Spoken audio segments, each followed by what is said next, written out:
Happy Halloween, fellow Whovians! Mwahahaha!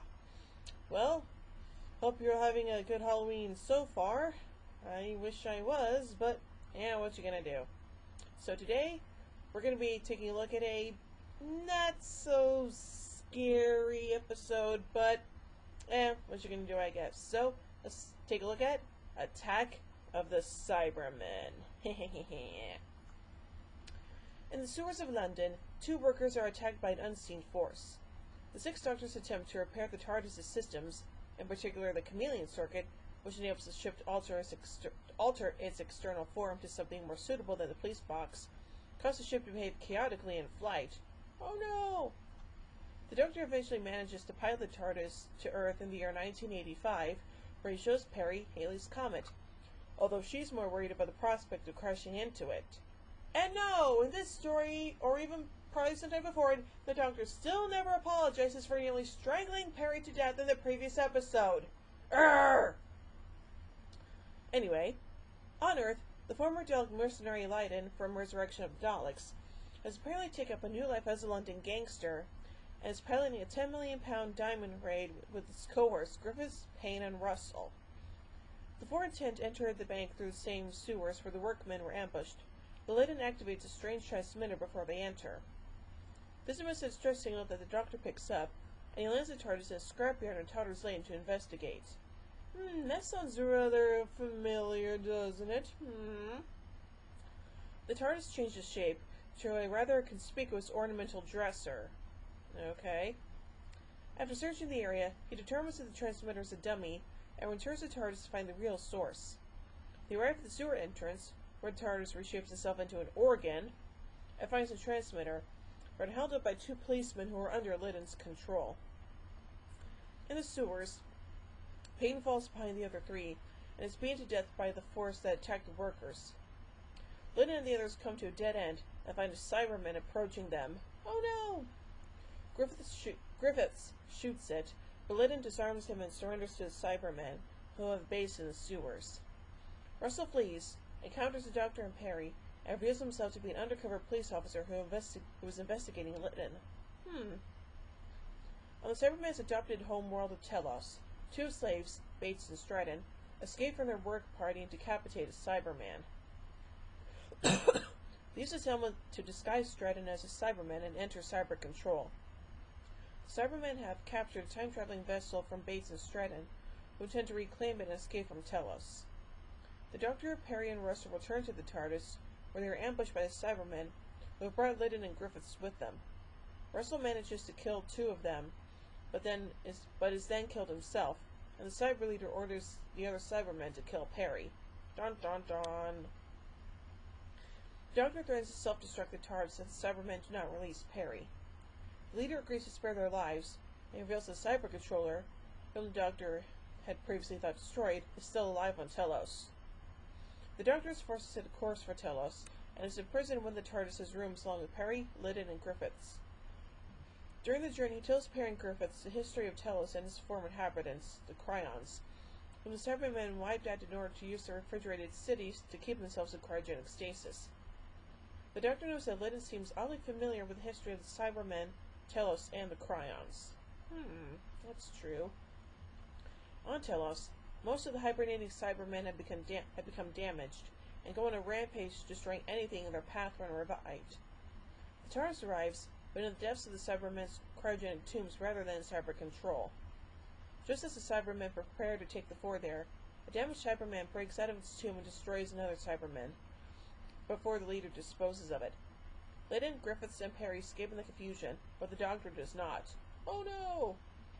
Harry's nearly killed by another rampaging Cyberman before our two Cryons, who it turns out are not extinct and been sabotaging the tombs, resulting in the damaged Cybermen, deal with it and take Perry to safety. Leiden and Griffiths meet another Cryon, and it transpires that Leiden has been working for them all along. Dun dun dun! Griffiths is offered £2 million in diamonds, which are very common on Telos, if he will help Leiden to capture the time vessel. The two track down Bates and Stratton, who are failed attempts of cyber conversion, who have had their arms and legs replaced by mechanical equivalents. Ugh. The four agree to work together in order to escape Telos. The Doctor is imprisoned in a cold storage room with Flast, former leader of the Cryons. She reveals that the Cybermen intend to prevent their original homeworld of Mondas from being destroyed, but use their time ship to divert Halley's comet into the Earth, which will then be incapable of protecting itself from attack by Mondas in 1986. Okay.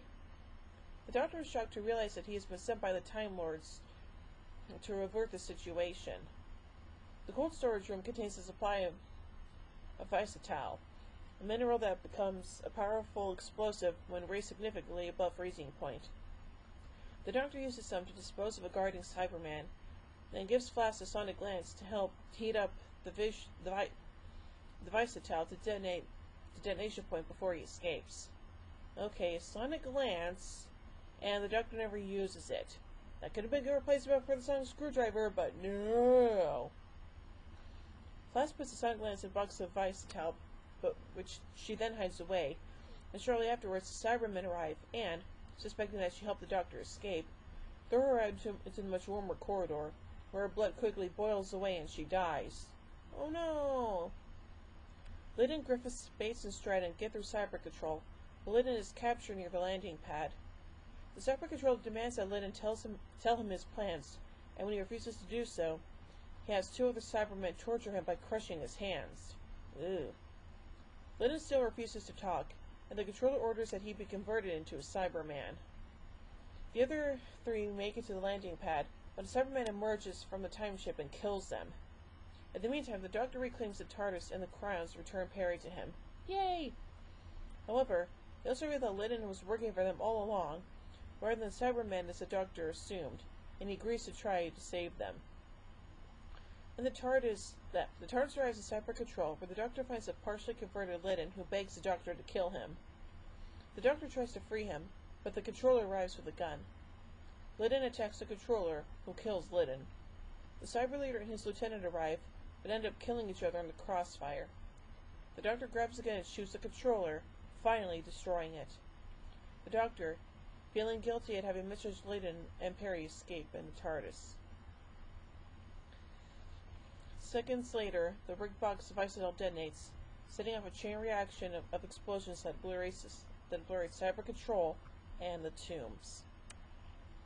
Anyway, so let's look at the production of this episode, shall we? The repair to the Chameleon Circuit was in part a publicity effort by John Nathan Turner to drum up more interest in the series. He hinted publicly that it might be a permanent development, but never pursued the idea beyond the story. Thank goodness for that. Pennant Roberts was originally assigned to direct Attack of the Cybermen. However, he proved to be unavailable, so Matthew Robertson was asked to direct instead. Roberts would later go on to direct Time Lash. Oh boy. The series is credited to Paula Moore. However, behind that name lies one of the most confused and controversial authorships in the entire series' history. Oh, really? Authorship copyright on the series is divided between Paula Moore, really Paula Woosley, as the author, Kip Peller and Gary Davis as creators of the Cybermen, Eric Sabert as creator of Lyddon, and the BBC hold a copyright on the series' elements. Several separate accounts offer differing versions of who actually authored the story. Most accounts agree that series fan and continuity advisor Ian Levine suggested a number of plot elements. At the one extreme, it is suggested that the story was authored by series script editor Eric Saward, with or without substantial input by Levine, and Woosley only acting as the story's author to prevent problems with the Writers Guild, who objected to script editors editing their own scripts. Alternatively, it is suggested that Woosley originated the story, but Saward heavily rewrote it in his capacity as script editor.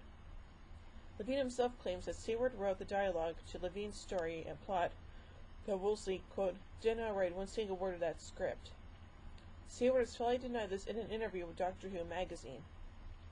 One reason for the complexity and confusion around the script's origin is that under Writers Guild guidelines, script editors are forbidden to commission themselves, and Levine's deal with the series specified that he could not receive any on-screen credit for his work. Thus, the use of Paula Moore may have been an attempt by Saward to disguise the fact of his involvement from John Nathan Turner. Well that's odd, but what you gonna do? So if I say, this is a pretty okay episode, but it's definitely a hell of a lot better than what we got last week. So, overall, I give Attack of the Cybermen 3 sonic screwdrivers out of 5. Well, join me next week as I take a look at my favorite Sixth Doctor story, Vengeance on Varos. So, until then, this is Soviet Queen saying, "Oh my giddy aunt! When I say run, run! I've reversed polarity of the neutron flow. Would you like a jelly baby? Fantastic! Allons-y! Geronimo!" Bow ties are cool, vests are cool, and Stetsons are cool. Happy Halloween!